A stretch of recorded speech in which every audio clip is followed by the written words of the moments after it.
Good morning, good morning. Welcome. Happy Monday. Welcome to today's episode of Speaking Out, Exposing Corruption, Incompetence. Today is Monday, the 3rd day of March 2025. Welcome, one and all. Let me know if you are hearing me. Let me know. I had some technical issues. Let me know that if you can hear me, just give us a thumbs up. Just let me know yes or no. If you're hearing me. Right. I think some students are indicating that they're hearing me. There was a delay. There's a delay in the system. So thanks, students. You're hearing me loud and clear. So welcome to today's episode, Monday episode of Speaking Out, Exposing Corruption and Incompetence. Today is Monday, the 3rd day of March 2025. March month is here. We have done with January, we have done with February, and March month is here. We have so much to tell you again this morning. So welcome. Share the live. Let us know or let them know that we are here and we are ready to go. Lots and lots of students. We got a jam-packed schoolyard today. And no doubt once the school door was open, students. And I admire your discipline because you're not rushing to get there. You line up orderly and you enter the schoolyard and you're ready to get valuable, credible information. So welcome. My colleague, Mr. Conway, as usual, is already in the studio, waiting and ready to give you the credible, valuable information. Beautiful day, Monday. Hope you had a wonderful weekend. Hope you're looking forward to a productive week. Another day that the Lord has made. Let's rejoice and be glad in it. Let's give praise and thanks for being in the land of the living. It's a pleasure. It's a privilege to be in the land of the living. It's a privilege. It's a pleasure to be on Speaking Out Live this morning. We have so much to tell you. Today, today is Carnival Monday in Trinidad. So I hope my colleagues, our fellow students and others in Trinidad and Tobago are enjoying themselves and they are going to be safe. So again, welcome this morning. The program was scheduled at about 8 o'clock Guyana time, 7 o'clock Eastern Standard Time. And immediately students rushed into the schoolyard. Immediately. I'm still amazed. I don't know how it works.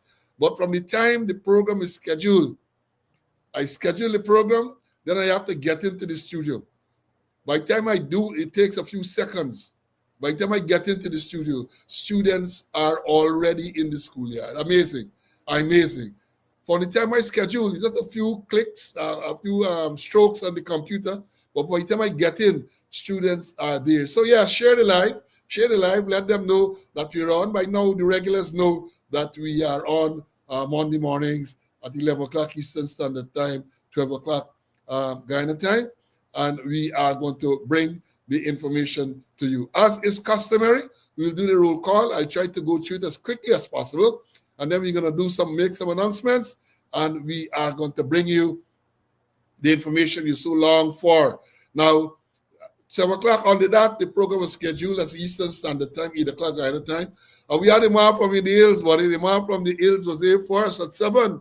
Barled was in. Also coming at 7 was Kenneth from Maryland, Aubrey from Canada, Barbara, Leon, Peter, Vibert, Lawson from Brooklyn, from New York, yes. Then we had a V. John, he came in at that time. Sean from upstate came in at 7. Lennox came in at that time too. Marcia came in. And a minute after, we had Carlton, my squad mate, is here. Anthony is here. Anthony from Petersall in the East Bank. Then it was Ezzy. Gaston, my next squad mate from Canada, is here with us. Sandrine Baird is here. Magnell. Tessa, that by beat you down. You came in at 701, but you lost the first place today. Puran from Essequibo Coast. Brian, Mary, Brennan, you too. I know you tried to get in early. You did get in early at 7:02, but people beat you to the punch. Then Pastor Smith is here. 9339 Pastor Smith. Wayne from the UK, the first overseas student, the first UK student to be in. Raul is here with us. Orin, another UK student. The Canarook man. Courtney.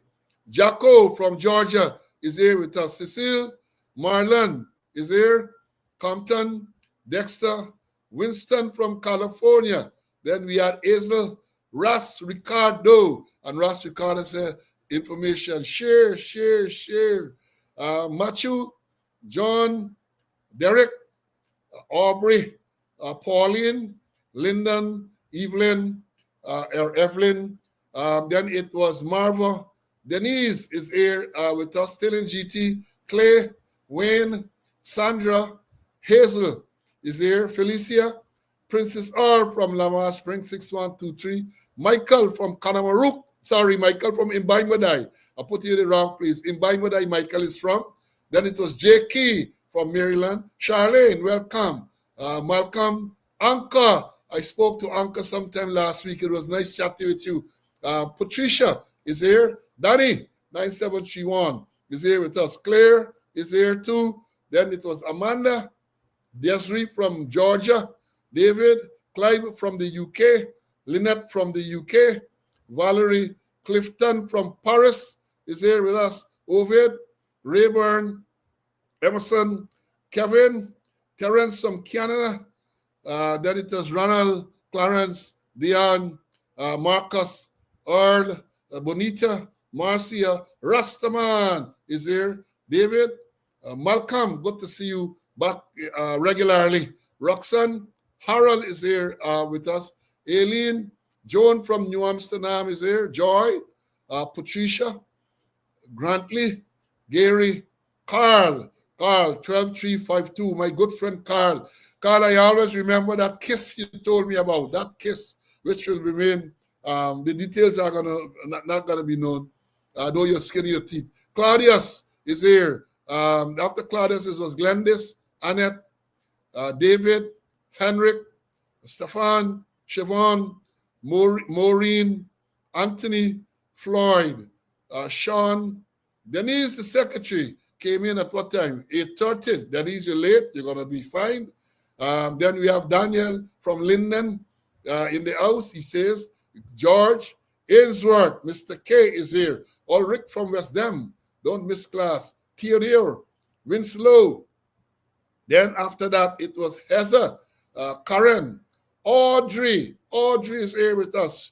Wayne, Lester, Carl, Kerry, Maryland, Rhonda Lane. Then I'm still in the house. Marcus, Brenda, Donna, Walterine, Monica, Vibart, Smith is here, 7464. Forgus, Edgar, good to see you in the schoolyard. Good to see you in the schoolyard. Colin, Keith, Maury is here. Clay, Claudette, Joseph, Sheena, Abera, Vibart, and this is Vibart White from the East Bank is here. Moses, Doreen, my squad mate from Canada is here, followed by Dwayne, Barbara, Umi is in the house. Junior, Yanet, Roderick, BV Man Ezekiah is here with us. Direct, the Angel is here with us as well. Rhonda, Trevor, TK from California, I think now in Guyana. Carville, Floyd, Dion, Carl, my squad mate from Arizona is here. Mark, Nigel, Norbert, Vernon, Simone, Brower, Michael is here with us. He's the squad mate of the squatter. Rockwell is here. Paulette, Alistair, R. Crawford, Marvin, Benjamin, 8948 Bristol. Queenie is here. Verlin and Anthony, Cheryl from New Jersey. All Rhapsody, Alsop. First time, I can't recall seeing this student before. Welcome. We always welcome the new students. Travis, Melville, Deborah, Everett, Ivor, Chilo is here. Then it was Pamela from West Dem, Cedric, Lennox, Lyndon, Charles. Charles had some difficulty getting on, but he eventually got on. Selwyn, Mark, Lucius is here. Better late than never. Marlin, Jerry. Jerry is making a statement there. You want to let him, and then he was Elton. I can't recall seeing Elton before. Definitely, Rupert 491 is a new student. Lorraine is here with us. Paulette, Esla. Then it was Debbie, Sharwin, Then it was Theodore as the last person in the schoolyard. You see the number of students that we have in the schoolyard. Then when it was open, Yolanda made it first into the classroom. Theodore Edward Charles, he's normally first, but he began up to number 3. Sandra Carlton Popo, another man who's always there very early. Sean is here with us, and the list goes on and on and on and on. Yeah, full turnout this Monday morning. Full turnout. I compliment you students for that. And I want to tell you that we are not going to disappoint you. We are not going to disappoint you. We're going to bring you the credible, valuable information. In terms of the announcements, there's no sad one this morning. Birthday today, we have 2 birthdays I want to announce. One is definitely a student. I don't know if the other is. And I'm talking about my good friend Keith Lowenfield is celebrating his birthday today. And also celebrating the birthday today is former Minister of Finance, Minister of Foreign Affairs, another friend of mine, Carl Barrington Greenwich is celebrating today. I want to extend birthday greetings. We have a belated, no, Chandel. Chandel celebrated, I think it was yesterday. So happy birthday to all those persons who are celebrating today, who celebrated recently, and we're going to celebrate it in the next few days. Now, the next announcement before I bring in Mr. Conway is that yesterday we had, I announced before that course 74, the course that I joined the force in, we just had a 51st anniversary. We joined in 2 batches. The first batch joined on the 15th of February, 1974, and the second batch that I was in joined on the 1st of March, 1974.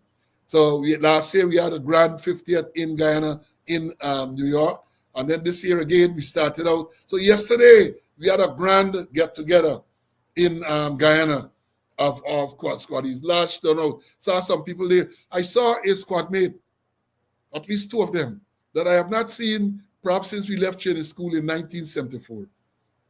I've not seen them in person since then. So you could imagine the grand occasion that we got together, we reminisced, and we had a wonderful time. We had a wonderful time. So I know many of our squad mates are on this live, and one of the things, as I said in the post, we were able to connect so we had 95-45 Rodney, 95-46 Rouse, 95-47 Simple, and 95-49 Slow. We were all there together.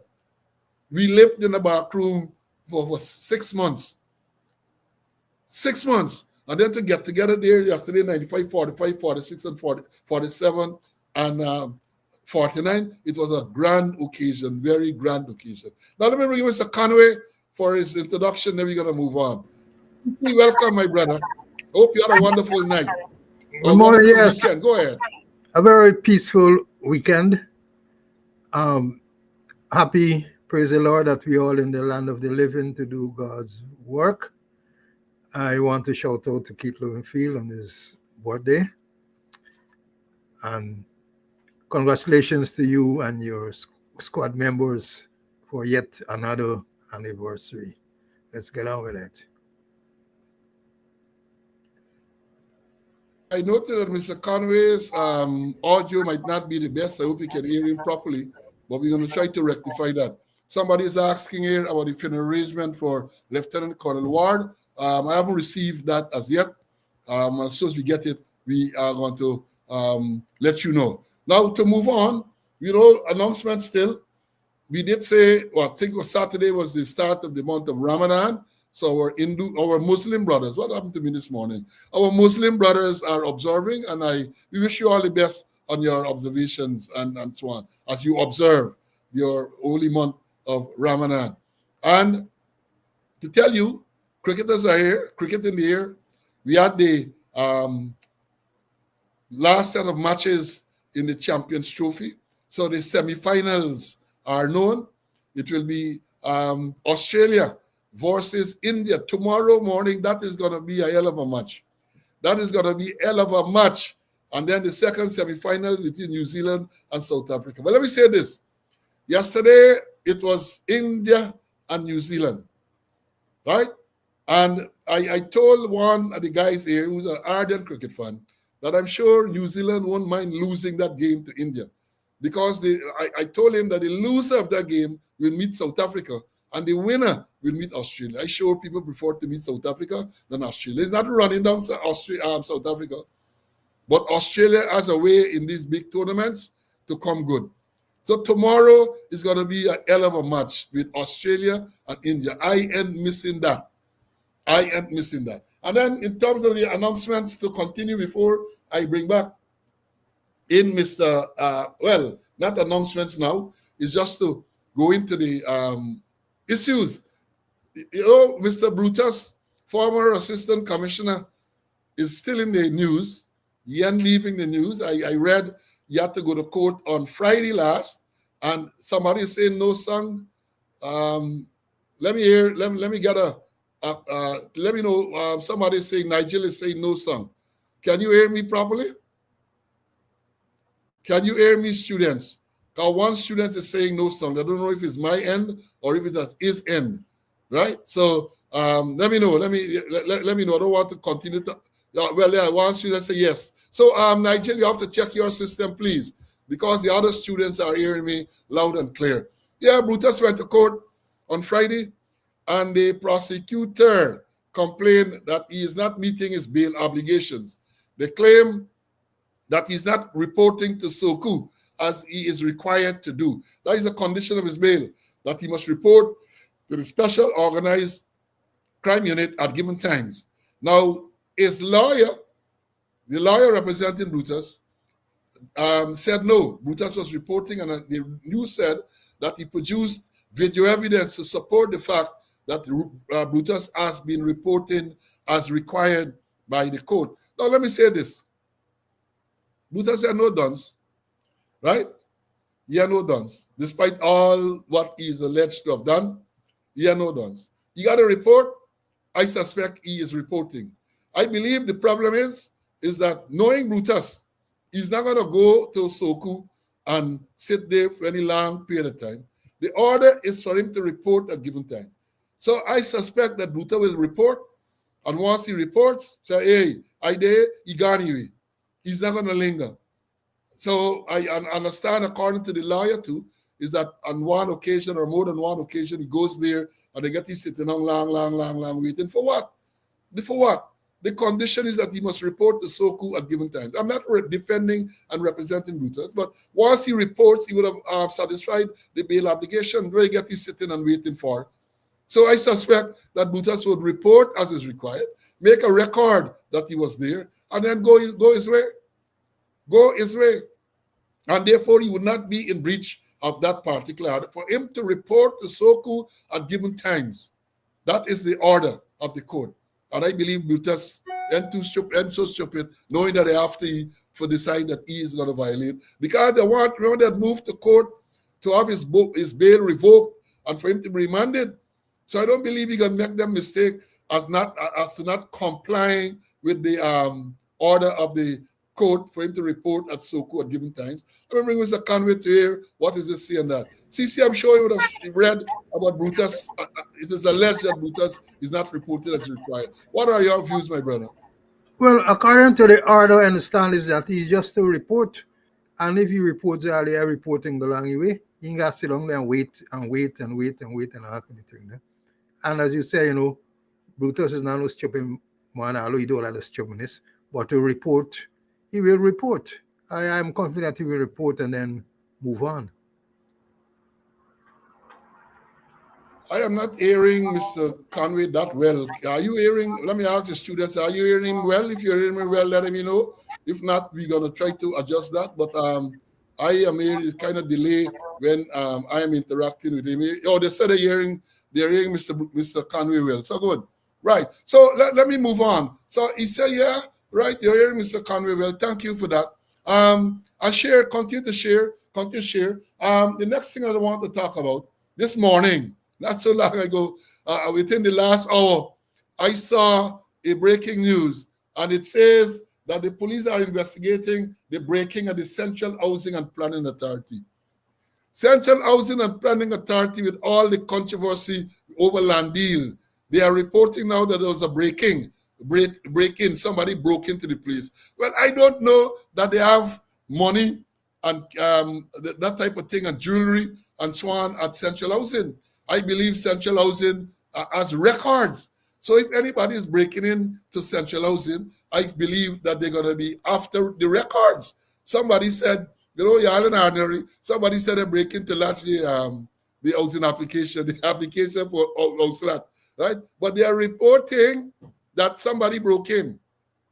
Or people, that's somebody, they're reporting that there was a break-in at Central at Housing. Anybody break into Central Housing to thief documents and to thief evidence with all them corruption here about the former CEO, Chauvin Graves, allegation of corruption, the man suddenly resigned, allegation the man by properties in the U.S., allegation that the man had a quid pro quo with the doctor from the U.S. So if people breaking in now, you know exactly what's going on there.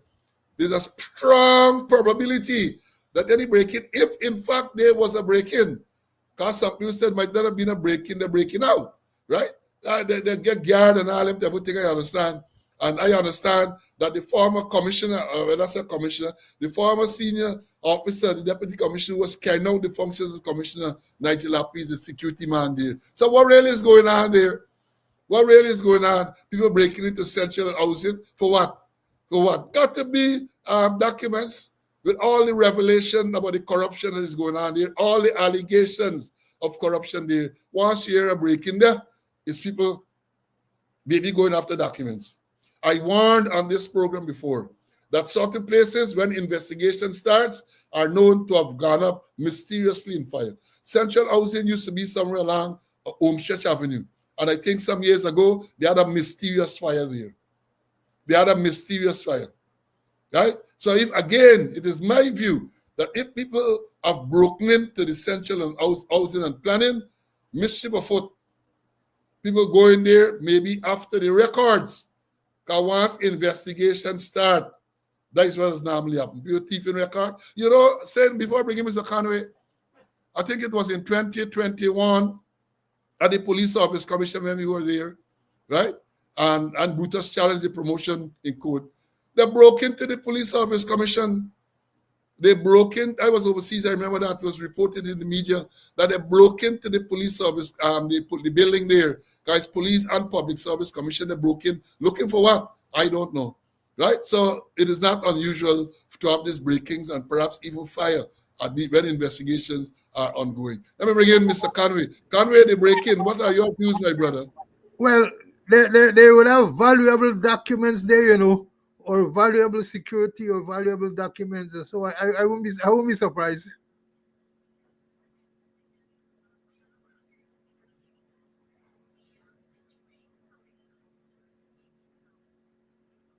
Mr. Conway is frozen at my end, so I don't know, again, if you're hearing him. But he's frozen at my end. Again, let me hear if you can hear Mr. Conway, because he's frozen at my end. We seem to having some difficulty here this morning. But we're going to overcome it. We are going to overcome this difficulty. They said that it's not at your end. All right, this is something to do at my end. Somebody said frozen. He's frozen. So, CC, if you're hearing me, I would suggest that you leave the studio, come back in, so that we can hear you properly. Okay. Somebody said, some people said they're hearing him. Some people said that he was frozen. At my end, he's frozen. So if you can hear me, I will suggest that you leave the studio and come back so we can have proper interaction. Okay, good. Now, let me say this. We are talking now about cash grant. I'm talking about cash grant. They are saying, for the longest while, since this cash grant thing started, well, most students are hearing him. So apparently there's a problem at my end. He's back in. All right. So, CC, I'm moving now to cash grant. For the longest while, there are allegations and people are saying that this whole thing is here, confusion. It wasn't properly thought out, and a lot of corruption in the process, incompetence, and the jury was out. But I now have the evidence of favoritism in this process. I have the evidence, and I will reveal it to you. I have the evidence that in this giving out of the cash grant, the checks and favoritism. You know, this thing started with Professor Clive Thomas years ago mentioning that each Guyanese should be given a $1 million dollar, 1 million cash grant. Professor Thomas from the WPA started it. At that time, people from the government jump up, say they're going to cause inflation and all kind of thing. They said all kind of thing. Then out of the blue, sometime last year, the president announced that each household will be given $200,000. Each household, that's what he said. And people started to say, well, what is a household? Define a household. Because we know, and people based on their experience during the COVID crash grant, you had a situation where sometimes you have 3, 4 different people live in one house, and some were deprived. Because the household can contain 3 different families, upstairs, downstairs, sometimes in some cases, the family upstairs got, and so on. Winston Jordan, the former finance minister, came out, right? And he said that, look, this thing, and it makes better sense for each adult Guyanese living in Guyana to be given $100,000. It's going to be, you can manage it better. He came up with that. Winston Jordan. Shortly after, Joe said something, then the president said, then they decided they're going to give, they agree with the 100,000, but they said they're going to give for each adult Guyanese. Whether you're living in Guyana or wherever you live, once you are an adult Guyanese, you are going to get the $100,000 cash grant. And then the registration started, and a lot of confusion. When the registration going on, then after a period now, they started to deliver the checks. And before I go forward, let me tell you, let me recommend to you that Mr. Winston Jordan is on CAMS TV on Thursdays. Don't miss it. Last Thursday, I think it was, he explained in detail this cash granting and all the confusion, right? He went into detail because apparently we understand that part of the confusion you had at all the banks around the place is because somebody had said that these checks had a very limited life, some 3 or 4 days, I said, after that. But Winston Jordan explained in great detail, and you should listen to it because it's going to be on YouTube, that all these checks are drawn from, it's a Bank of Guyana check. And Bank of Guyana checks can bounce. In other words, you can't take it to cash it, and they said the account doesn't have money. Because it's a government thing. And you explained, all they got going to print money. So there's no fear that the checks will bounce, that you take it to cash it, and then they tell you the account does not have any money. And he explained that a check lasts for 6 months. So you are encouraging people, if you don't have need for it now, don't rush in these big lines at the bank and waste time and all of that. So he explained, and again I say to you, CAMS TV, it's there on YouTube, last Thursday, I think it was, you should listen. You should listen and be calmed over the fact that your money, once you get a check, your money is safe. You don't have to rush it. Now let me tell you about the discrimination in the system. Let me tell you, listen to me carefully. I have the evidence, right? You know, we don't come here and talk while. We don't come on this program speaking out and talk while. We just make sure, as former senior police officers, both of us, FBI Academy trained, we get the facts, we get the evidence. I registered late on the 20th of February. I registered along with my wife for the cash grant. I learned that they were registering at the Benab, the Guyana, on I Street there by Pegasus, and I went there the morning of the 20th to register. Very smooth process. Because when I went in there, there were 2 people who were being attended to, and no line or anything like that. And I went and I sat down, very smooth process. I provided the information, I was registered. I was advised that there's a website that you can go and check to see the status of your application. I did that, and the site was pending and all of that. I did it, I think it was on Friday. It was pending, right? Now, look, listen carefully.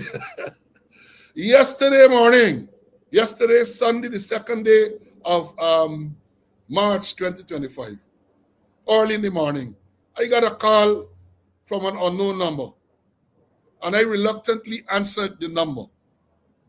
And the person asked if this is Mr. Paul Slow. I said, well, yeah.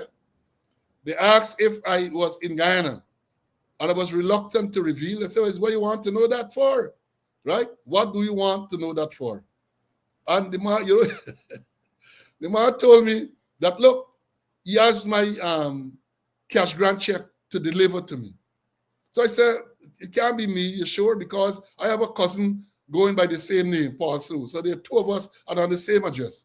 So I said, it got to be my cousin. So I said, the man said, no. The man said, this is for Paul Esmond Slew. He called out the ID number and all them. He said, well, yes, that is me. And would you believe, in about 50 minutes after, this man, who is a PPP man, turned up at my residence with my cash grant check. I registered on the 20th of February, Thursday, the 20th of February, right? And on Sunday, the second day of March, a PPP activist brought my cash grant check to me. And when I looked at the check, this is the check here. It was drawn. It was on the 28th day of February, 28th. So I applied on the 20th. They prepared the check on the 28th, and had it delivered to me on the 2nd of March. And here, this is not efficiency, this is not government efficiency. I want to know why I was singled out for special treatment. Why? Because I have made it clear that I never, ever seek any type of preferential treatment. If I go to the bank, I go to join the line. I travel, I join. Wherever I go, I join the line. And so I wanted to know, therefore, whether it's because last week I wore my burgundy shirt, which some of you said was red. I wore a burgundy shirt, wine color shirt. Some of you claim that I crossover and I'm wearing red shirt. So I want to know if because I wore my red shirt last week, if I am given preferential treatment. And more than that, I'm saying this. If they're treating Paul Slow this way, imagine how their friends, family, and favorite are treated. Imagine in less than 2 weeks, register, check drive, check delivered to me. The check delivered to me. I must say, however, that it would appear I was not the only check this man had. A PPP activist delivered this check to me. So you could imagine what happened in all them PPP stronghold and so on. People are going to go on giant line and all this type of thing. Oh, Carol must be a geriatric special, but no, because we have seen reports in the media where geriatrics like myself line up and go fall down and faint and all that sort of thing. So I don't know why I am singled out for this special treatment. So even though it was favorable to me, I pointed out the system. I don't want to get favorable treatment, but find out the system is stink, because I will bet you that a lot of the friends, family, and favorite would have gotten that type of treatment. Maybe it was designed for them, and maybe I was just there.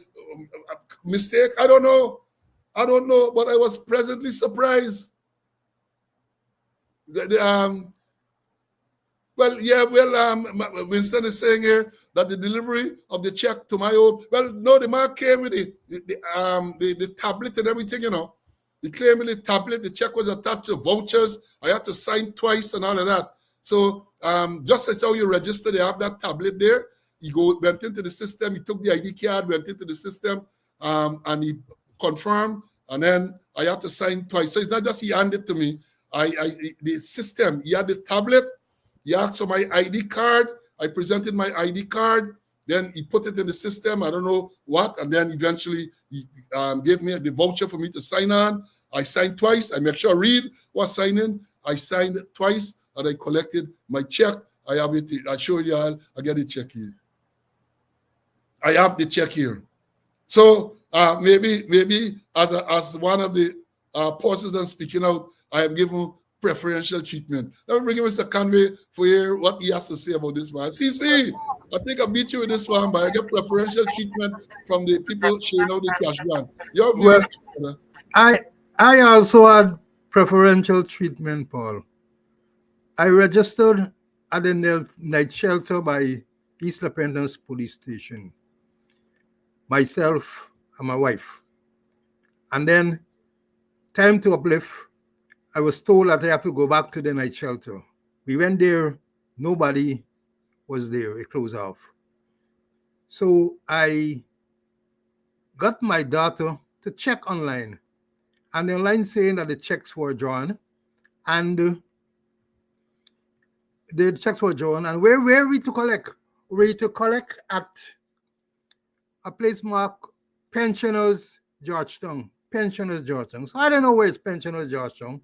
So I held on, and then somebody contacted me and said, Mr. Conway, you get a check? I said, no. He said, all right, let me get you and your wife ID number. And they send a copy of the ID to us. So I give the person our ID. And the person called back in about half an hour and said, look, go to X place tomorrow and you will collect your check. So we went, and in the space of 10 minutes, we got our checks. I went to the Bank of Guyana. They had about 4 persons in the line there. They were the persons there who were looking at the check were very courteous. And in the space of about 5 minutes, we got through. So I also got preferential treatment. I know where it come from, but I get preferential treatment, both me and my wife, and we collected our checks. All right. I think I want to you to kind of bring it home with me. And the students are asking the question whether my photograph was taken yesterday. The man wanted to do so. I objected. I said, you're not taking the photograph again. For what reason? Right? My photograph was taken when I was registered. And I already signed. I get to check me out. Why you want to take photograph for? No. I'm not going to be. And I walked away. I was not going to be. They're going to use me taking a check for no propaganda. I don't see any reason why when I already collect the check, right? Then whether I must take photograph again. Let me see, a question is being asked here.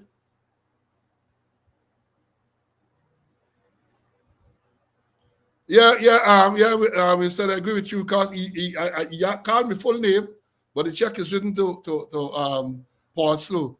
But there too, we didn't. The check doesn't have my middle name on it, so I hope I get problems when I go to deposit it into my account. So all of these things that we saying, all of these things. But we can know shortly because when I deposit it, we can know. Now let me move on. Let me talk now about this incursion by Venezuela into Guyana's territory, right? An incursion by Venezuela into Guyana's territory, I think it was on Saturday, the 1st of March, right? Let me play the tape first. There's a tape there. I'm going to play it for you to see because many of you might not have seen it. I'm going to play it, and there are some other tapes I'm going to play for you to get a full understanding of what transpired. And this one, the first one I'm going to show you is the Venezuelan, let's say, is a Coast Guard vessel in Guyana water, and the communication between the vessel and the people on the FPSO. And here we go. Listen to it carefully, and we're going to talk about it at the end of the video. Here we go. I need to know what is your IMO number. IMO number, over.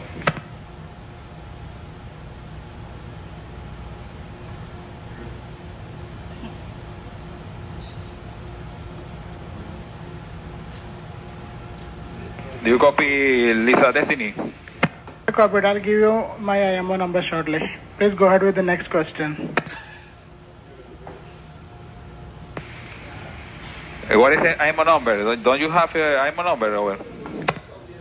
My IMO number is 9175080.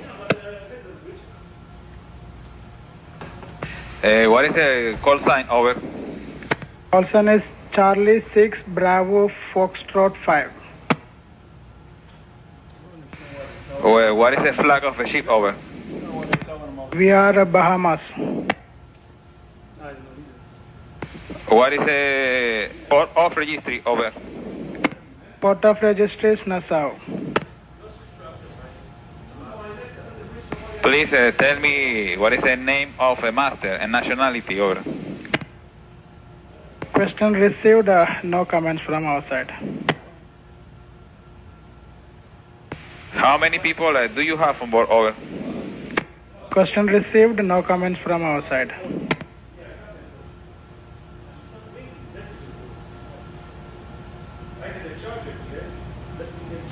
What kind of ship are your ship over? We are FPSO.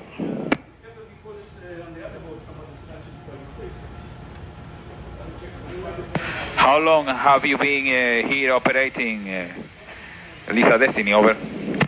Question received, no comments from our side.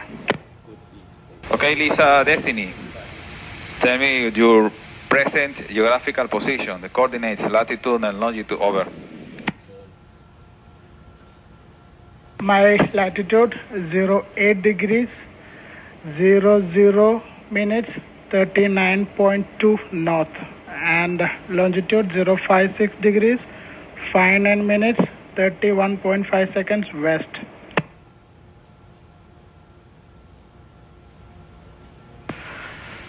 Okay, Lisa Destiny, according to your present geographical position, you are operating in the exclusive economic zone of Venezuela, Bolivarian Republic of Venezuela, which is in litigation with Guyana. Your actions will be considered from Venezuela on the regulation of Venezuelan state. Do you copy that, over? Received, no comments.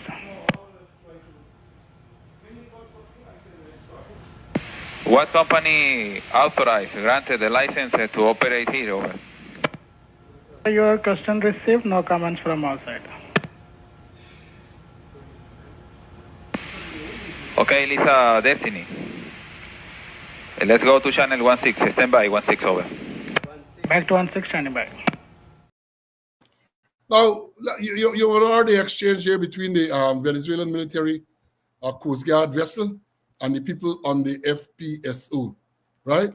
Now, first you got to realize that there's absolutely no doubt that that FPSO is well within Guyana's exclusive economic zone. There's no question about that. The next thing we need to understand that that FPSO has been there for years. It's not something just come and be there. It has been there for years. We got to look at this in the context too of the attack on the Guyana Defense Force soldiers in the Carnival River. And Venezuela is clearly escalating this situation. And so therefore, and I mentioned it before, that Venezuelan vessel had to have traveled some distance in the Guyana exclusive economic zone to reach where it reached to confront this FPSO. What mechanisms we have in place to alert us to these things? What mechanisms do we have? Venezuela has clearly been very aggressive and has shown increased aggression over the years. And we sit back and we cussing out on a Thursday and we doing all that. We entertaining Vibes Cartel, we dancing Michael Jackass moves and all kind of thing. And Venezuela keeps ratcheting it up and ratcheting it up all the time. And following that, I have some more thing to play. CARICOM gave a statement fully supportive of Guyana. But can we trust all the people in CARICOM? If you recall, it was last year that Ralph Gonzalez, the Prime Minister of St. Vincent and the Grenadines, put together this, what they call now, the Argyle meeting where our president went there to Argyle in St. Vincent.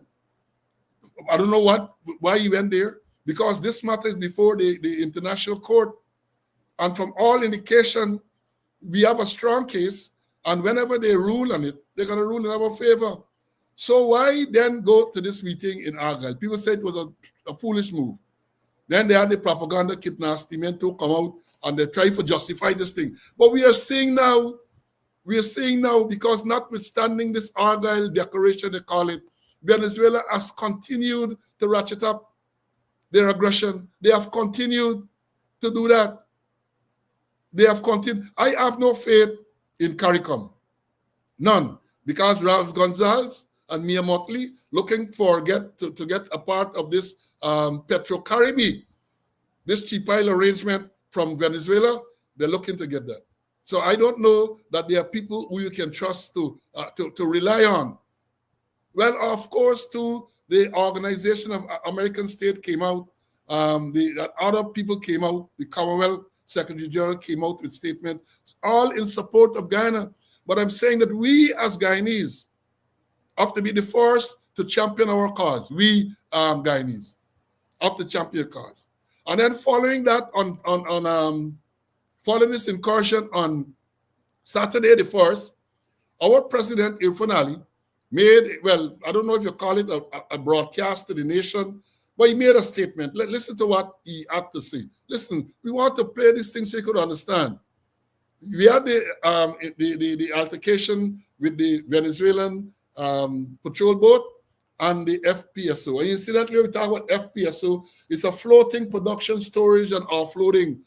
FPSO, floating production, storage, and offloading system. So in other words, they're floating there, it's producing the oil, it's storing the oil, and then it's offshoring it to these vessels that will come to take the oil abroad. So it is referred to as the FPSO, the floating, the floating production, storage, and offloading platform.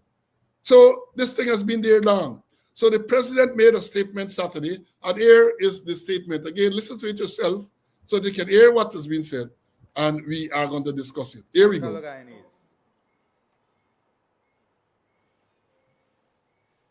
My fellow Guyanese, I address you today to inform you of a serious development concerning our nation's maritime territory.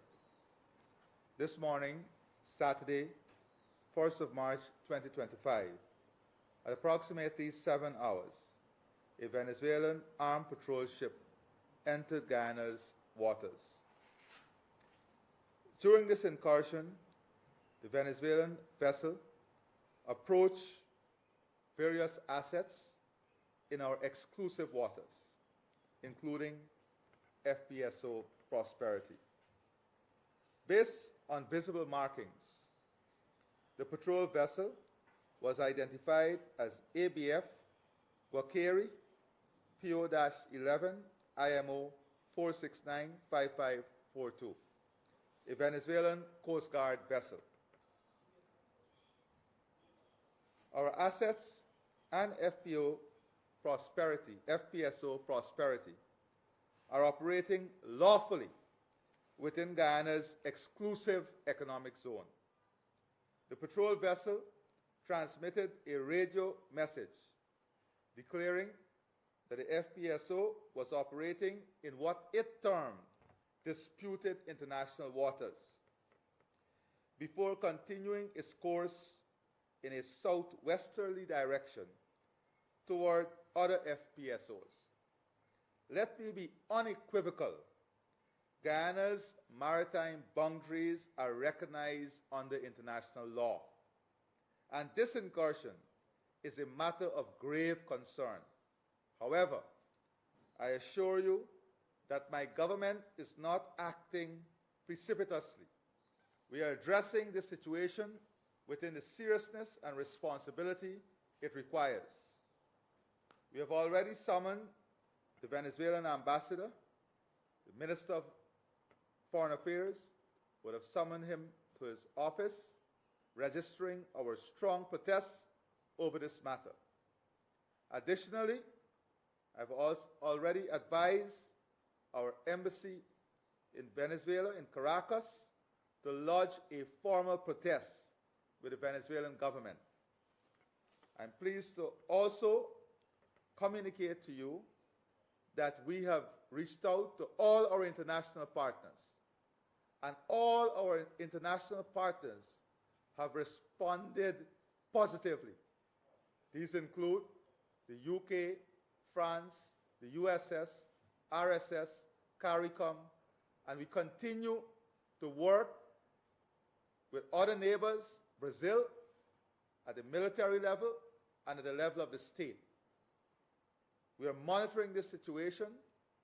I can tell you that the chair of CARICOM is already actively engaging on this matter with Venezuela, and also the Argyle Agreement, the interlocutor in the Argyle Agreement, Prime Minister Ralph Gonsalves, has been informed of this development, and he is also in communication with Caracas.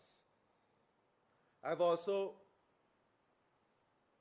spoken to the leader of the opposition, and brief him on the initial circumstances later today, as we have greater details. The leader of the opposition and I will be meeting so that he can be fully briefed and updated on this matter. Our international partners, as I said, are fully updated. We have established clear lines of communication. The Defense Board is meeting and will continue to be meeting throughout the course of today. The military leadership would have already met, and we have already deployed air assets. We have already deployed air assets within our exclusive economic zone and within our exclusive waters. The Coast Guard is also in the process of being deployed. Later today, we'll formally advise the International Court of Justice of this incident. Our lawyers are working with us to ensure that the documentation are fully prepared. We'll also bring this matter to the immediate attention of the Secretary General of the United Nations, the Commonwealth, the Organization of American States, and of course, as I said, CARICOM. While all of these organizations would have already been advised by Guyana verbally, we are now in the process of preparing formal documents that will be submitted within the course of the day. Additionally, we'll continue engagement of other international partners to ensure that Guyana's sovereignty and rights under international law are upheld. Whilst greater details will be shared later today, I can assure you that our international partners stand resolute and ready in support of Guyana and in ensuring that our sovereignty and territorial integrity is respected and honored. Guyana remains committed to peace and the rule of law. We will continue to pursue diplomatic solutions, but we will not tolerate threats to our territorial integrity. Our security and foreign affairs teams are fully engaged, and we are closely monitoring all developments. So I want to assure the people of Guyana that our government is acting with diligence and resolve. I will provide further updates as more information becomes available. I also want to reiterate that this is a national matter, and as I have already did, the opposition will be fully engaged, fully briefed, and all of Guyana would have the relevant information that is necessary. May God bless the people of Guyana and all the peoples of our region. Thank you.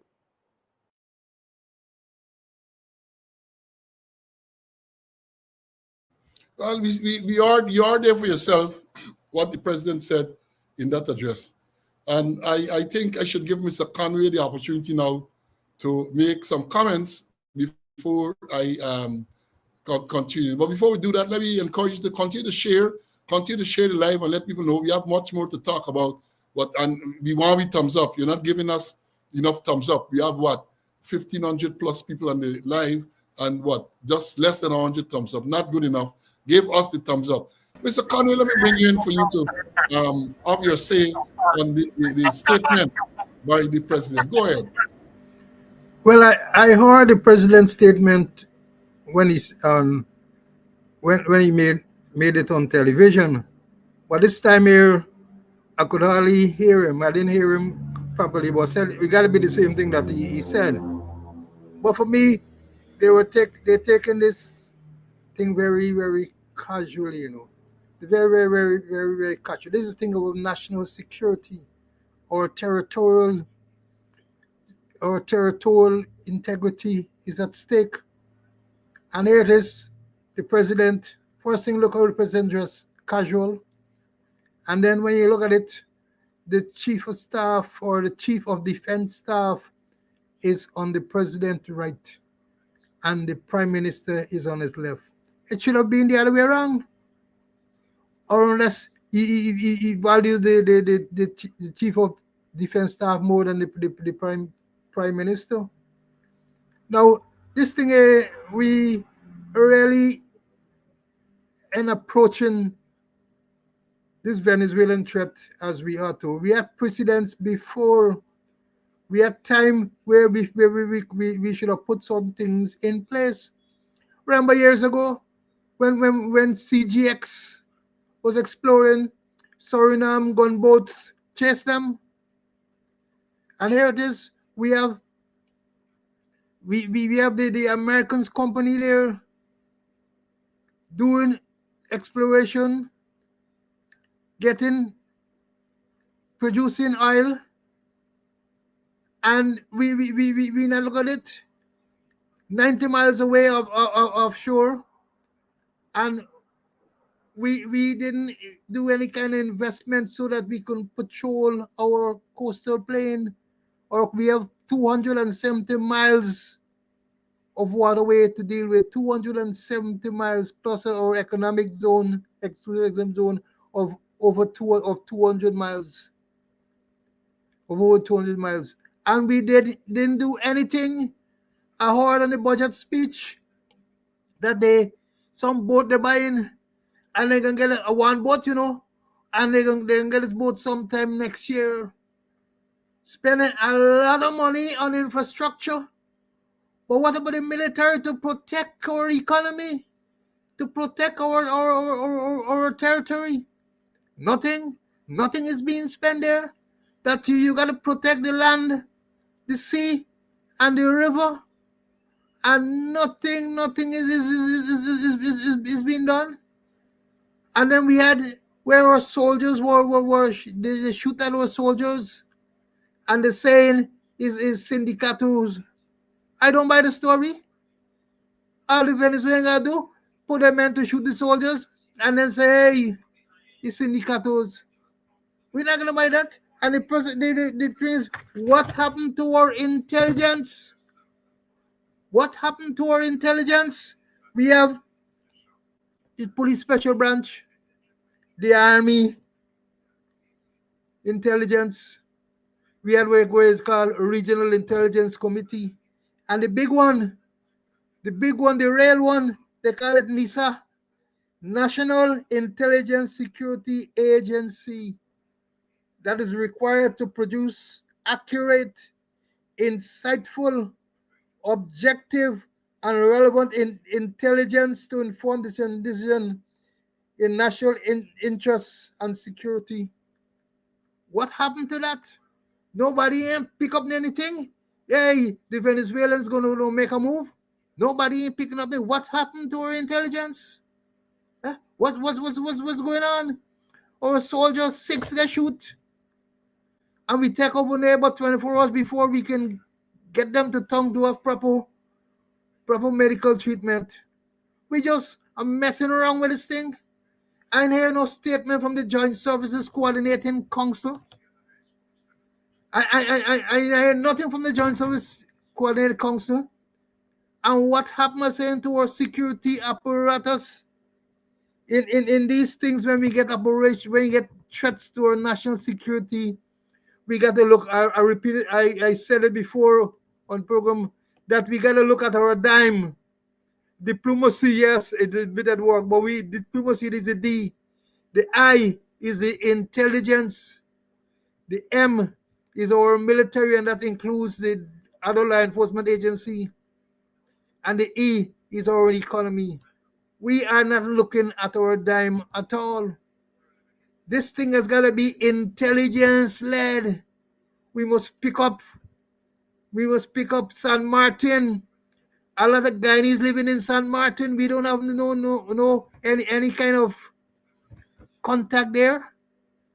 As division commander, I had contacts at San Martin, where they said the persons who were injured when GDF returned fire, and I doubt where they went. I had contact there, and I still have contact there. And I'm sure the police should get contact there. It's not far from Etteringban, a short distance by river when you go to San Martin. What's happening with our intelligence?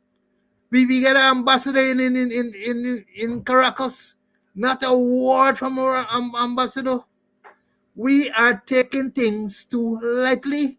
And I said we had instances before where the Suriname gunboat chased away CGX, and it should have been anticipated that Venezuelan would have made a move, and we had years and years to equip the army, to protect our sovereignty. But no.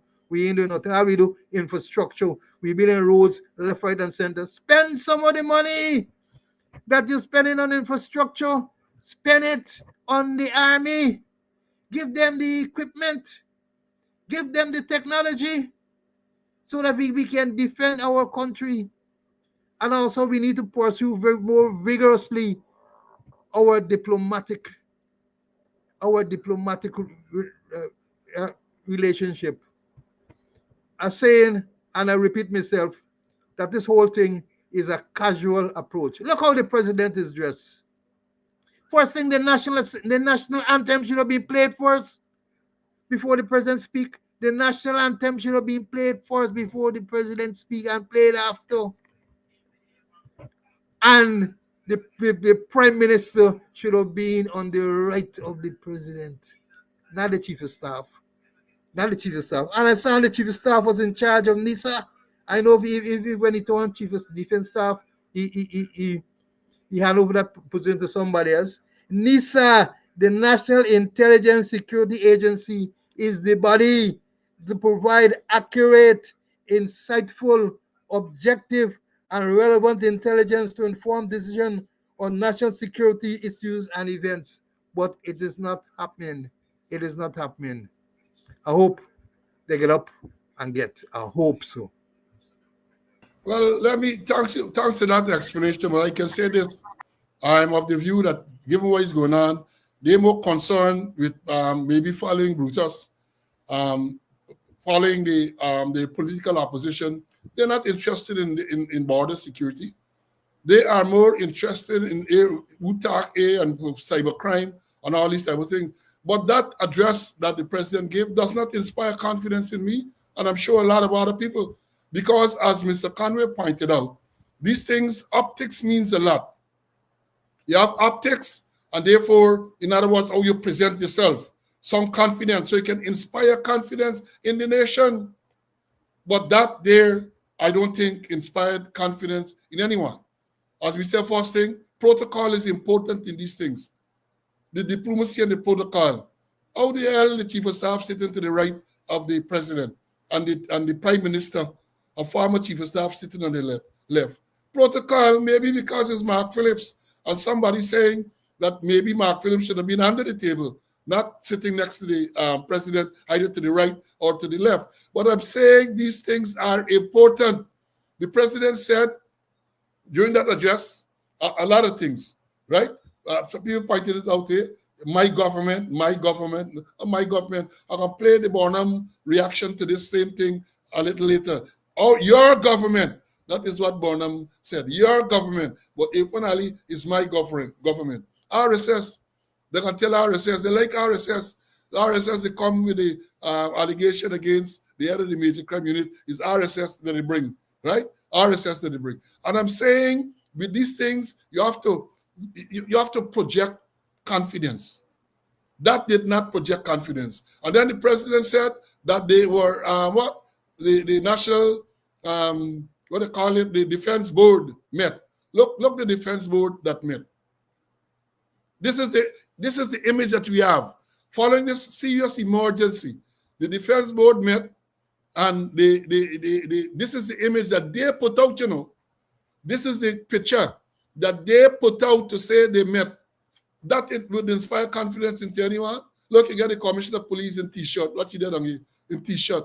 Chief of staff in uniform. There's somebody. Jerry Govay, the national security advisor, Foreign Affairs Minister Nandalal in a polo shirt. Look what's going on. How can this inspire confidence in people that you are dealing with this security matter seriously? It doesn't inspire confidence in me because one would expect that an emergency and the defense board has to meet, even if you have to meet at a 5-minute notice. People have to be properly clad, and the image that you're going to put out there is going to be one that by itself should instill some confidence in the nation that you are on the ball. But look what we have. This is what they put out, you know.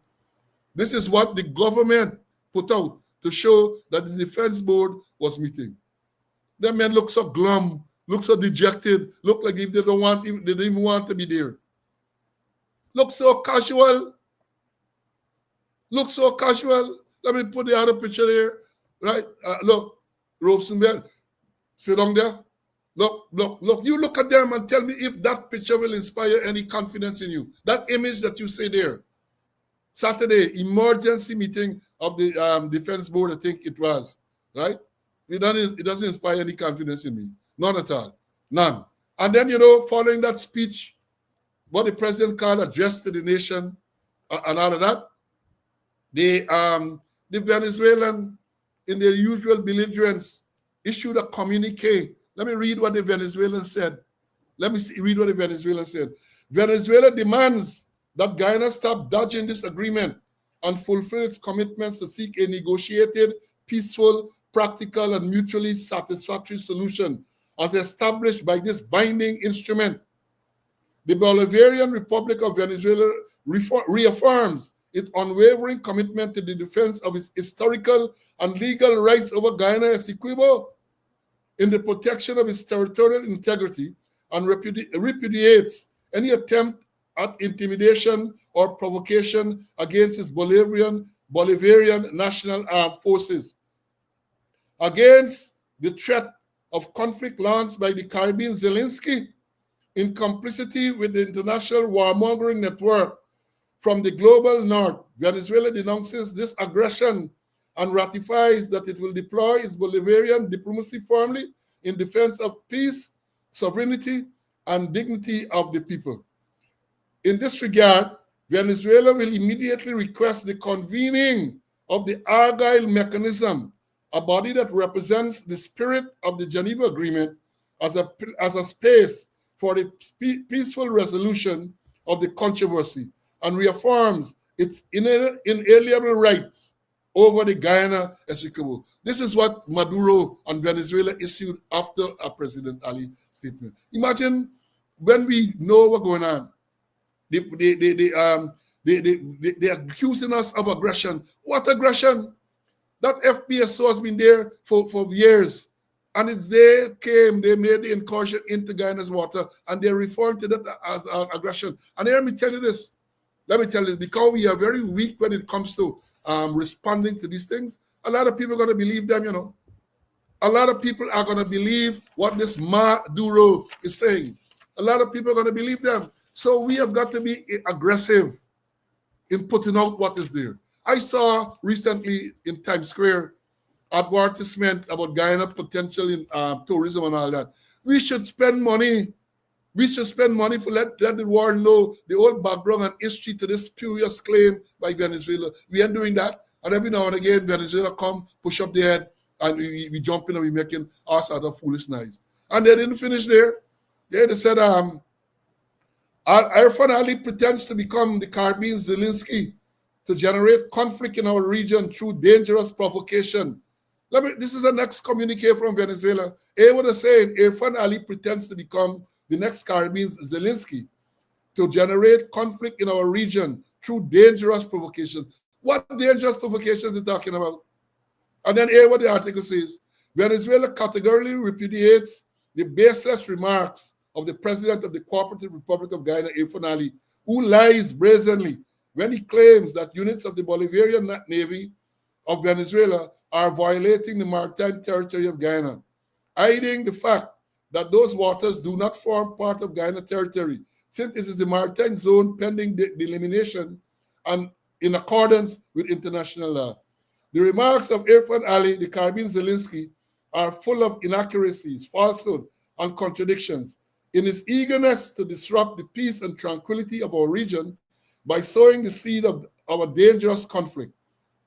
This new provocation seeks to escalate and disrupt our region as a zone of peace and responds to the warmongering interests of ExxonMobil with the public backing of pathetic figures such as Louis Almagro and Ivan Dunik.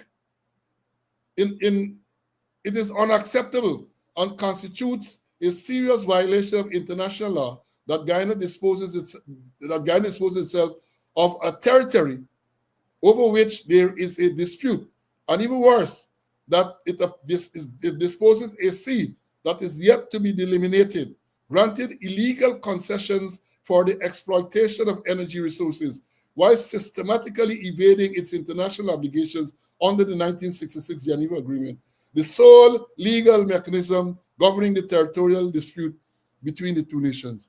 And in case you didn't know, when he talked, let me tell you, he made reference to the public backing of pathetic figures like Louis Almagro. I understand that he is the Secretary General of the Organization of American States. And the next one, Ivan Duque, is a former president of Colombia. And those people are supportive of Guyana. So Maduro, imagine what we saw there with this Venezuelan vessel coming way into Guyana, EEZ, way into the exclusive economic zone, and demanding certain information. And we must applaud the captain, I think, of the SPSO in his response. On many occasions, he just said, receive, and they're not going to respond to that. Receive, we're not going to respond. That is aggression. What are they doing there? And to hear Maduro or his acolytes come out with these nonsensical statements, I am saying that we should have already, this came out, I think, on the 1st, countered this. We should have already countered it and let the world know what the truth is. And even if you have done so before, you have to keep reminding them. You have to keep reminding the world the whole background to this issue. And he called in Argyle. He called in Argyle because you have an ally in Rav Gonzalez. It's the Argyle Agreement. This matter is before the International Criminal Court. By now, again, Guyanese should have been briefed as to what is the status of this matter. Because for the longest while, we know it went there. Venezuela claimed that that body has no jurisdiction to deal with the matter. The court held that it had jurisdiction.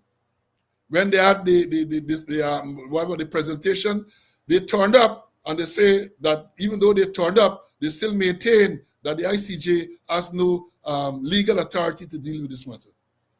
What is the position with this ICJ issue? One would have thought that given all the saber rattling by Venezuela, and they keep ratcheting up this thing, that there would have been the need for this matter to be urgently resolved by the international body, appointed by the United Nations Secretary General. But what we have a lot of pussyfooting. A lot of pussyfooting. The president made a statement on that statement we played earlier. He made it on Saturday. Today is Monday. I don't know that we have had anything else since then. Because even if you are communicating with your international partners, you have to let the Guyanese public know what is going on. You have to keep us informed. How would you want us to support? Because let me understand this thing clearly, This is of national importance. This is like a party in it. This isn't get ready a PPP or PNC. This is Guyana sovereignty at stake. And all of us should rally. But how are we going to rally when we have leaders who are not inspiring us to rally in support of this cause? How are we going to do that? And when I think it was last year, I led a protest in front of the Venezuelan embassy 2-3 times a week. Mr. Conway was there with me. One of the students here, Patrick, and others joined me. And what happened? The thing finished because there was no real mass support. And that is why you come to this, because we are not serious in letting Venezuela know, as our trade will say, not a blade of grass. And not a blade of grass shouldn't just be an empty slogan, as it is now, just an empty slogan. You have people here, and a man reminded me, I think it was the day before yesterday, people who, this government, in all that is happening, decided sometime last year that the word policia or police in Spanish should be in all the police vehicles. all the police vehicles of Guyana. The Spanish word should be in the police stations in Essequibo and other places, an area claimed by Venezuela. You are going to put Spanish words. In other words, you're giving in to these people. And we spoke about it in this program. We called them out in this program. And then Jago said, well, they can have it in small letters or some nonsense like that. I'm happy to see that the thing has been removed altogether. You have a Spanish-speaking country making claims to 2/3 of your country, and you are going to put the Spanish word. You're going to have the vehicles, police vehicles, Spanish and the police vehicles. It's madness. That is madness. And I don't know that they're serious about this. I don't know. And again, I say you have to give statements that inspires confidence. Let me play out this same matter when Venezuela came into Ancoco in the 60s. Forrest Burnham, Forrest Burnham addressed the nation. Because that what the president did earlier, that was intended or supposed to be an address to the nation. No national anthem, no formality. These things are important. These things are important. This is not just unnecessary trappings. These things are important. Listen to what took place at that time.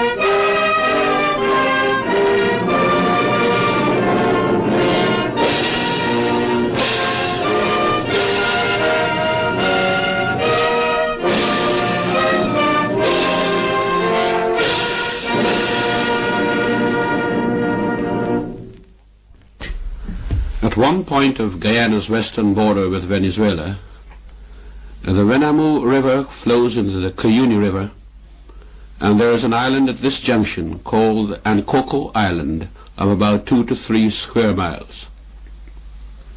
According to the map in existence since 1904, the border runs roughly through the center of Ncompetence Island from north to south, so that the western part of the island is Venezuelan and the eastern Guyanese. For some time, in fact during last month, a number of Venezuelans were crossing onto the Guyanese side and have since then been carrying out certain works on our territory. The report of this came to the notice of the government a few days ago only, and an inspection party consisting of senior officials and 2 senior police officers visited the island the day before yesterday, Wednesday the 12th of October. This party verified and confirmed the earlier report received through unofficial channels. In the opinion of the government, this intrusion by Venezuelans constitutes a breach of the Geneva Agreement entered into between the governments of the United Kingdom and Venezuela on the 17th of February 1966, to which agreement the government of Guyana is now a party. And today I have sent a cable to Dr. Iribarren Borges, the Foreign Minister of Venezuela, strongly protesting the intrusion of Venezuelan personnel onto Guyanese territory and asking that immediate steps be taken by the government of Venezuela to ensure the immediate withdrawal of all such personnel. I have this morning informed the leader of the opposition of the situation and held discussions with him. Meanwhile, I await a reply from the Venezuelan government. I consider it my duty to inform the nation of this latest development and to assure you that every step is being taken to retain our territorial sovereignty by peaceful means. Your government proposes to abide by the terms of the Geneva Agreement and is hopeful that the government of Venezuela will do likewise. You are asked to remain calm and to await further information. Long live Guyana.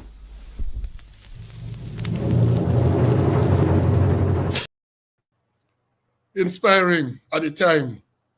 Very inspiring at the time. Right? But what we have now, uninspiring talk and presentations, uninspiring. And I say you need to galvanize the nation to support this cause. Guyana belongs to us, Essequibo belongs to Guyana. And this should not just be placards and posters. We should all make sure that our leaders, you have many subcommittees, I understand, to deal with this issue. They're not meeting. But when you have something like this, Venezuelan incursion on Saturday, the president said he's going to call the leader of the opposition. The same leader of the opposition who a few nights ago, they refused to invite to the flag-raising ceremony. The opposition members that they refused to invite to the national event, the flag-raising ceremony, now that the Venezuela boat come into the Guyana exclusive zone aggressively, now they're going to call the leader of the opposition. Meaningless. Meaningless. Because your actions speak louder than your words. And you can't diss the leader of the opposition, member of the opposition, just a few days ago and expect them to give full-throated support in a matter like this. And I know they would. Despite that slight, they're going to give full-throated support. But you need everyone on board, all Guyanese. We need to be inspired. And that statement that was given there a while ago by the president of Guyana can inspire us. It doesn't inspire me. And based on the comments I've seen, people are not inspired. We have got to come out. Got to come out, put this thing together, reassure. Here, the president, the prime minister, Bonham, you're asked to remain calm. And this is what we're going to do. That is what we're going to do. No such statement from our president. Imagine the people in Essequibo and Harlem was the shit in the pants. People are worried, and justifiably so, because you have this aggression from Venezuela, and the response from our government is poor, to say the least. It is poor. The response is poor. As I close, before I bring Mr. Conway I close on this issue. Sunday, yesterday, Nation Watch. There's a program on the YouTube. It's going to be on YouTube now. The guest, Marvin Williams, is the host every Sunday. His guest yesterday was retired Chief of Staff Gary Best, Dr. Gary Best. And I did not get to see the entire program, but people have said to me, it's a must-watch, where he analyzes and he tells us the situation, the real danger Guyana is in at this time. So I want to recommend to all you students, go on the YouTube Nation Watch and make sure you listen. I will do so sometime this afternoon, listen out to the whole program so we can understand what is going on. Yeah, Jason, the president said he's going to deploy air assets. And the air assets are in that area. What air assets? What air assets? And somebody said on Saturday, when we had a program on Saturday, remember, somebody said air assets could be fought, Big fort can be considered air assets. And then this morning, one of my students said that how the president knows that this vessel was an armed vessel. Armed vessel. So I said, well, armed a warship. So I said, well, by definition, all warships are armed. They want to go to Ranville and see the Coast Guard there and think again. That is what one of the students told me this morning, right? This thing is serious, and I don't think it is given. It has been addressed with the seriousness it deserves.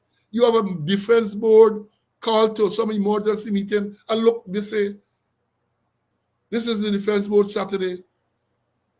That looks so uninspiring, and I ain't nitpicking here.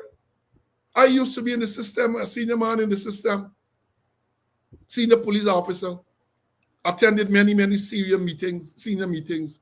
This in those days was unacceptable. Unacceptable that you get a meeting mark with T-shirt and you can't fall for the first minister. He has on what appears to be a blazer and swan. All right, the president get his jack. Mark Phillips, I think, get on a blazer there too. You see, where is he? Over the end there, Mark Phillips showing the photograph so if we could see any little better. He has on a blazer there and so on. But look at the others, Jerry Govaya, the National Security Advisor, apart from the Chief of Staff and his soldiers who are dressed in uniform, why is the commissioner in polo t-shirt? And they encourages those things. He is in t-shirt at an emergency meeting of the Defense Board.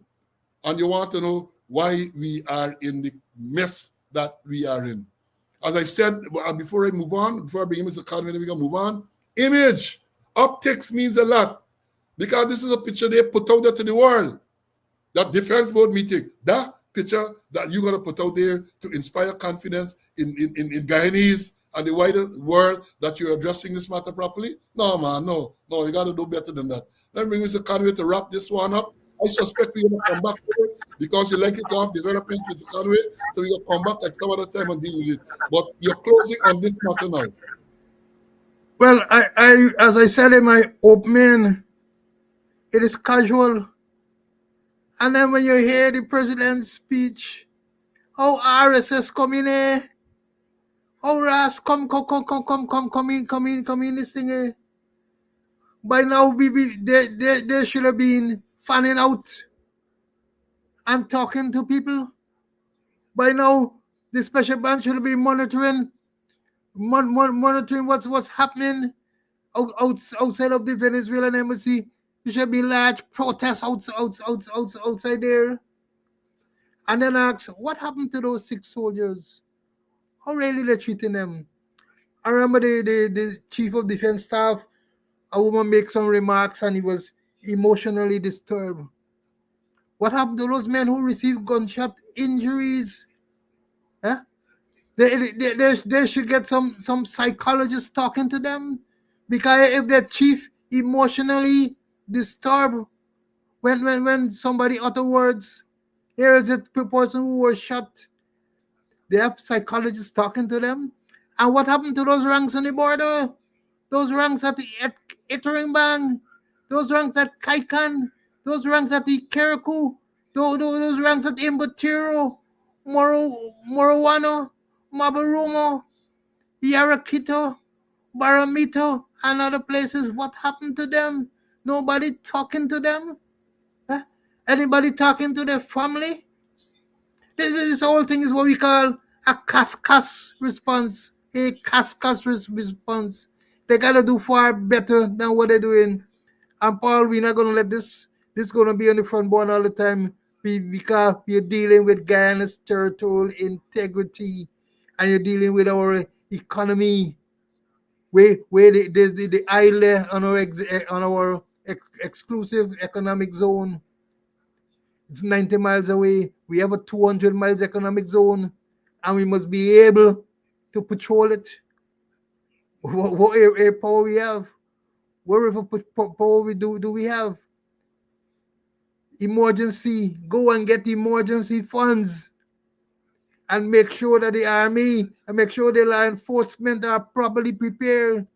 And not only on the sea, in the river, the Cayuni, the Mazaruni, the Aruca, the Imbatiro, all those areas there, that we need to make sure that our ranks are properly taken care of. And also the family. Anybody going to talk to the family and assure them, hey, that your rank, that your husband or your wife or your son or daughter's thing? Man, the whole thing is so cascas, but we need to keep it on the front burner. And I hope by then we reach every year they had good protests outside the Venezuelan embassy and other ways, and we hear that they fan out and let people know what is going on. Yeah. Yes, I agree, but don't hold your breath. We got to keep it at the front burner because we did it before and we're going to continue to do it. Speaking about the protests in front of the Venezuelan embassy, I must mention, I see a comment in the chat here, that Rhonda Lane joined us there. Rhonda joined us. Several other persons joined us. Shara Duncan joined us. And other people joined us there from time to time. But what? The government then wasn't serious about this thing. And I suspect now, as you rightly pointed out, By this morning, you should have mobilized and get a big crowd in front of the Venezuelan embassy. Let people see that the entire Guyanese, regardless of your political persuasion, is united on this issue. But that ain't going on. That is not going on. Now let me move on. Somebody talk about irrassets and tell you irrassets serious, you know. Irrassets that mean a jet plane and all them type of thing. You go down there, your Lego too fat. There's irrassets too. Blow them away. You might be able to blow them away. Or you can get 00 knot to go there and do some spy work. 00 knot, James Bond can go there and do some spy. He's good. 00 knot, license to link BT. He can go there and see what's going on. The man might be able to get into them and feed us back some very important intelligence and so on. That's what's going on. Now let me move on to another subject. Yesterday when I made the announcement, we were to talk about more about the police promotion and traffic. But traffic now got to take back seat because of this border issue. Nobody can deny that the border issue is probably the most serious thing facing us right now. Right? Serious thing. So let me say this. Police promotion again. I have had the opportunity to go through the list of promotions. I told y'all, when I checked the thing, it's 545 people get promoted. And all are effective from the 1st of January 2025. All. From Lance Corporal right up to Assistant Commissioner, all effective from the same date. I understand that since we spoke about it, people are now concerned and the same thing because people are now saying that maybe they're going to wait until the government order is issued to see the correct date. Well, the government order will be the definitive authority to determine the date. But when maternity promotion came out on Wednesday, they said, I read the thing, that all the promotions, the following promotions are effective from the 1st of January 2025. Madness. Madness.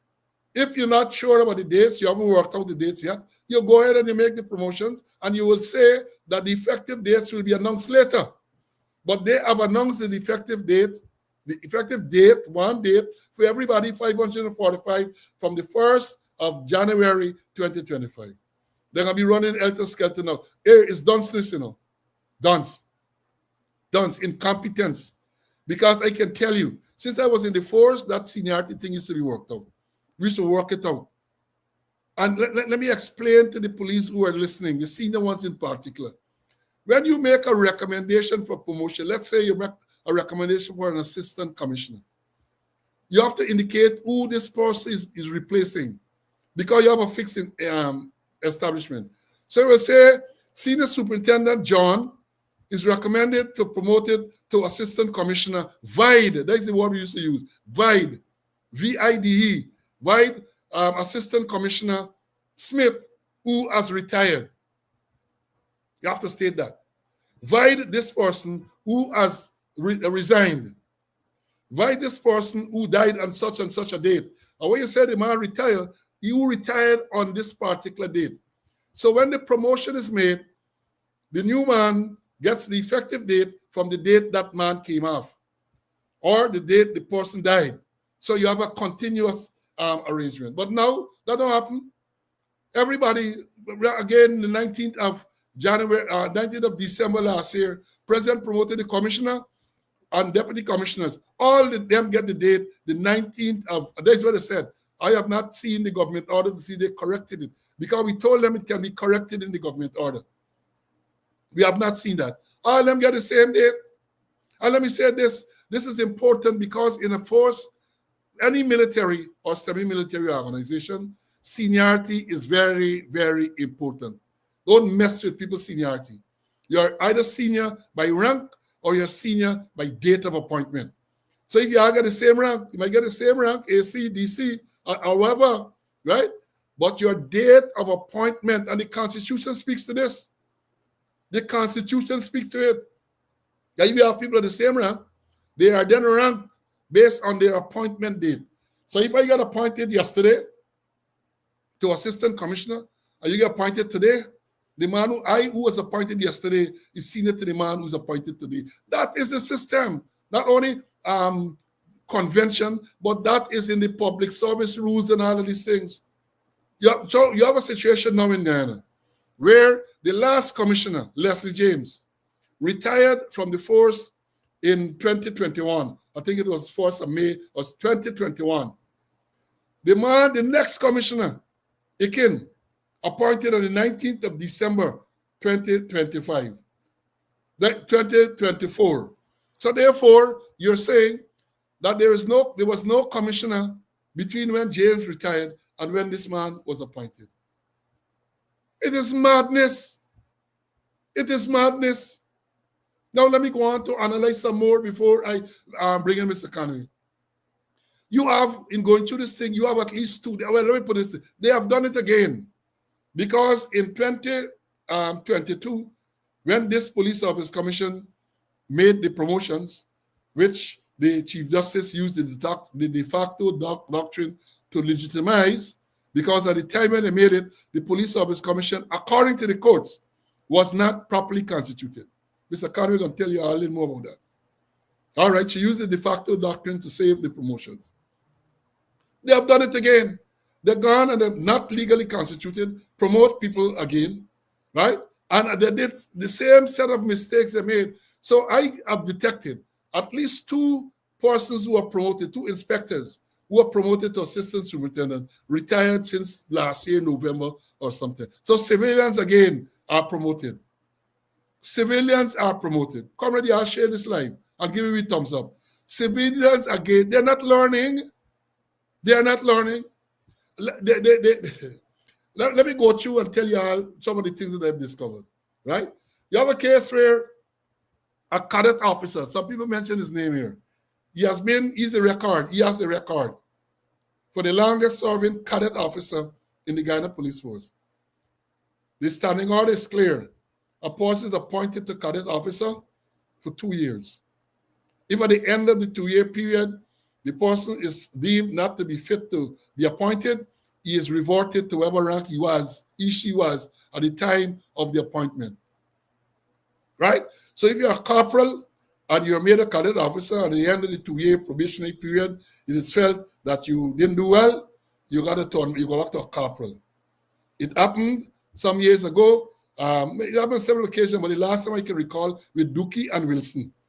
Dookie, who get dismissed, Wilson up on some rape or indecent assault charge. It happened to them. They were corporals, and at the end of their probationary period, it was reported that they were not suitable to become officer. They were reverted to corporal. That's the rank they had at the time. Henry Green, the commissioner, then took sympathy on them and promoted them at the same time to sergeant. So the record is there. The precedent is there. So, all right, this man is 14 years as a cadet officer, and they're promoting now. And you know to what rank he's promoted to? He's promoted to assistant superintendent on probation. Listen, these things are real. You can't make this up. You know, the records are there. A man who has been a cadet officer for 14 years when he should have only been for 2 is now promoted from cadet officer to assistant superintendent on probation. On probation. This is gross incompetence by these people, and they're affecting the future of these ranks. And let me tell you more. You have a case where you got cadet officer, chief inspector are promoted to ASP. Cadet officers, chief inspectors are promoted to ASP. And the cadet officer, according to how they're listed, is junior to the inspector in the rank of ASP. Because these things matter. Again, the Constitution addresses it. So let me tell you this. If an order comes out and the order lists, let's say 10, 12, whatever number of posts in a particular rank, assistant superintendent, deputy superintendent, whatever is listed, it is important that these names are listed in seniority. Whatever the list comes out there, that is the seniority.